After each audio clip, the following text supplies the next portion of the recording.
Hello travelers, Boardman21 here, and today we're going to discuss the 3 new uniques that were teased to us that are player made that will be coming in patch 8.3. Now in the roadmap to 1.0 and the new format that they've done on the forums to show us what's coming in the next patch and what's coming after in the new forecast, we saw that there are 25 new uniques confirmed to be coming in patch 8.3. And today we got teased what 3 of those are, so let's take a look at them. First up, we've got the two-handed polearm called Lethal Concentration. And you can see this comes with increased melee damage, increased minion damage, chance to cast Jade Dust on hit with Harvest. Jade Dust is a non-stacking buff that grants your minions 50% chance to poison, tripled for throwing attacks, and it lasts 4 seconds. You can kind of say that's kind of like Aspect of the Viper for the Beastmaster. Your poison damage modifiers also apply to your skeleton rogues. Your generic damage and poison damage are shared as poison damage, but your poison ailment stats are not. You can kind of see this is built around using Harvest, using minions, specifically the rogues on the Necromancer or just on the Acolyte class in general.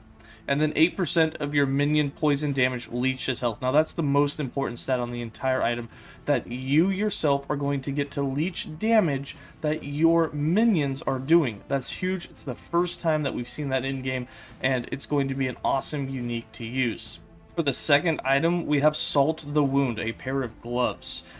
It comes with added critical strike multiplier, increased damage over time, physical resist, and poison resist, which is a good combo. Glad to see it's not physical and an elemental. We have percent of added critical strike multiplier converted to bleed effectiveness and poison effectiveness. Now why that's really cool is it's also the first time we've ever seen these modifiers. Now instantly I'm thinking of a build that can do a lot of critical strike multiplier without really having to build into it. Yeah, looking at you, rogue. And then you look at bleed and poison, which is also really strong on the rogue. My first thought is shurikens is only going to get stronger with this, but we'll have to see what skills change, what else changes in the upcoming patch, and I could see this pair of gloves being effective on quite a few dot builds. For the third item, we have a wand. It's Marina's Lost Soul. Now with it, it comes with 38 adaptive spell damage. It's an Empyrean wand. That's okay for the purpose of this. It seems a little low on the adaptive spell damage. It's not the highest base type, but once we get through the modifiers, I think you'll realize that this could be a very end-game-ish wand to use.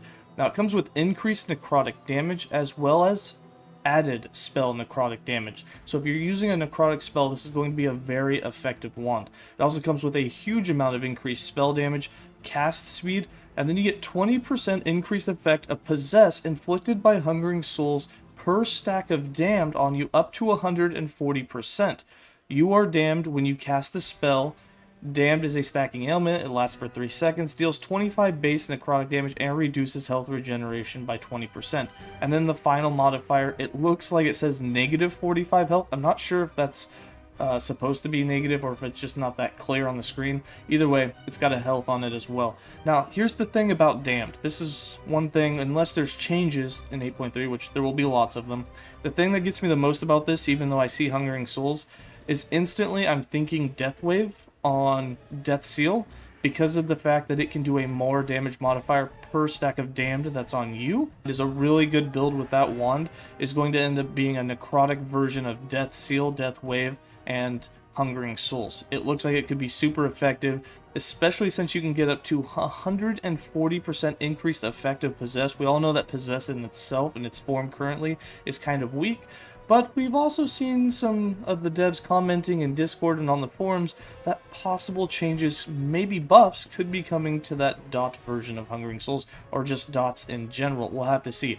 It is fun to see that all 3 of these uniques deal with dots. So I expect big dot changes. Perhaps that's why they chose these 3 coming in 8.3, and hopefully we can get away from the meta of high crit chance, crit damage builds. Alright, that's going to be it from me. Which one of these 3 are your favorite? Go ahead and let me know in the comments below. If you're wondering which one is my favorite, it's a really hard decision, but I really want to go with the Lethal Concentration just because I've been wanting to play rogues on the Necromancer for a really long time, and this is a way that's not only going to possibly make it completely viable as a dot build, but you also get to leech a portion of that, and I'm excited to try out that as a modifier, that as an affix in general, just to see how it feels when your minions get to do the damage and you get to leech, you know, a portion of that is life. I want to see what it does for the survivability of the Acolyte in general, or whoever you wear it on. You know, it's not class specific. You could possibly put it on a Beastmaster because you can get lots of poison out of your wolves or other characters, or other companions rather. So it'll be interesting to see, but that so far is looking like it's going to be one of my favorites. But that's going to be it from me. As always, stay safe, travelers, and have a good day.